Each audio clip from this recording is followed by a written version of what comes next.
105 স্পিডে পদ্মা সেতু পার হলো। মাত্র এই কয় মিনিট লাগলো পার হইতে। এত স্পিড দেখে আমার অবস্থা 12টা বাজে গেছে। তো হ্যালো এভরিওয়ান, তোমরা সকলেই কেমন আছো? তো আজকে আমি আবার পটুয়াখালী চলে আসতে আছি। আমি গেছিলাম আমার খালার বাসায় বেড়াইতে। তো 5 দিন বেড়ানোর পর পটুয়াখালী আবার ব্যাক করলাম। তো আজকে দেখবো পদ্মা সেতু পার হইতে কয় মিনিট লাগে। তো সকলের সাথে থাকো আর দেখতে থাকো।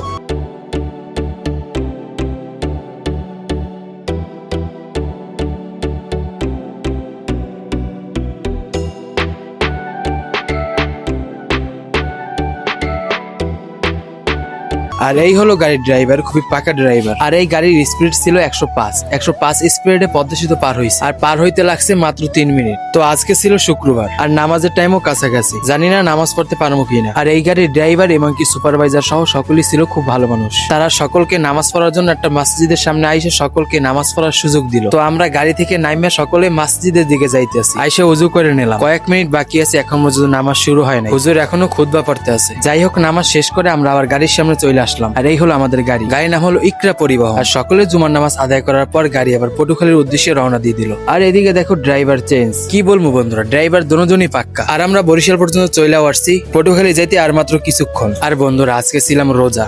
আর আজকে খুবই ক্লান্ত হয়ে গেছিলাম গাড়িতে বসে। আর সবাই গাড়িতে জার্নি করতে পারে না, তার মধ্যে আমি একজন। যাই হোক, আজকে ভিডিওটা এখানে শেষ করছি। আর তোমরা সকলেই ভালো থাকো। আর ভিডিওটা কেমন হয়েছে অবশ্যই বলে যাবা। আর এই গাড়ির ড্রাইভার এবং কি সুপারভাইজারকে ধন্যবাদ জানাই আমাদের সকলকে নামাজ পড়তে দেওয়ার জন্য। তো সকলে ভালো থাকো। আল্লাহ হাফেজ।